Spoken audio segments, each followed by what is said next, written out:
Alright, so the task we're trying to complete is to take our decoder ring here, copy all of the values in it down to the empty decoder ring. Then we want to be able to take the yellow cells and move them counterclockwise, and the blue cells and move them clockwise.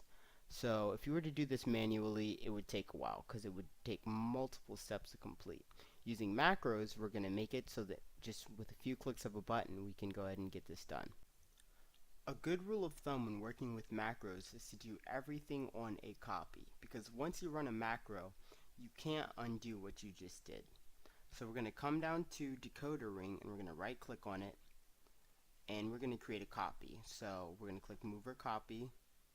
Let's go ahead and move it to the end and we're going to create a copy. So let's do our macro. So you want to come up to the top and click on the view ribbon. Mine is already clicked on. You want to come over to macros and hit record macro, and it's going to ask you a couple questions. So first of all, what's the macro name? We're going to go ahead and name ours copy. And next it's going to ask the shortcut key. So this is the button you push to run the macro. And let's bind ours to Control Shift O. And we're going to sort in this workbook, and we don't really need a description. So once you hit OK, Excel is recording everything you do. It's important to keep that in mind because if you do things out of order or you make a mistake, Excel will record that too. Even if you decide to click on a different tab, say you want to pull up Google, you can't do that because Excel won't recognize that command when it's trying to run the macro.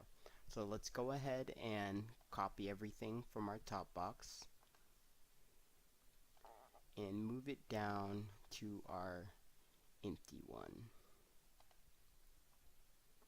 Alright, let's go ahead and click away just so that copy box will go away. And you want to hit stop recording once you're done.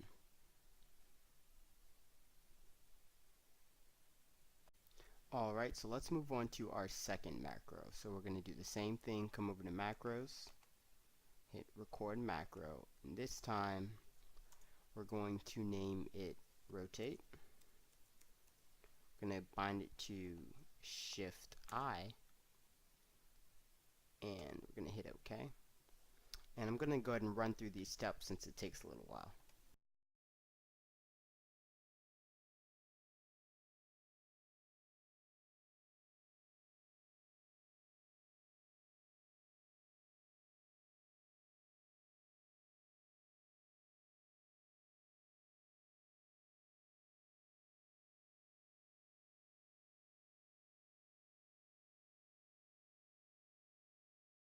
And once you're done, you're going to again come over and hit stop recording. So let's create another copy to see if our macros work. So we're just going to come back to decoder ring, go back to mover copy, we'll move this one to the end too, and create another copy. So first we want to copy paste everything, and we can do that with our macro binded to Control Shift O. Looks like that one works. And now we want to rotate everything. So let's go ahead and hit Control Shift I. And let's see. Looks like everything's working perfectly. Alright, so let's just run a few more times. Alright, well that's how you create a macro. And if you're ever confused about what your macro does or what buttons you binded it to, you can come over to macros and hit view macros, and there's our copy one and there's our rotate one, and you can either run them from here, you can delete them, or you can hit options and change anything you want.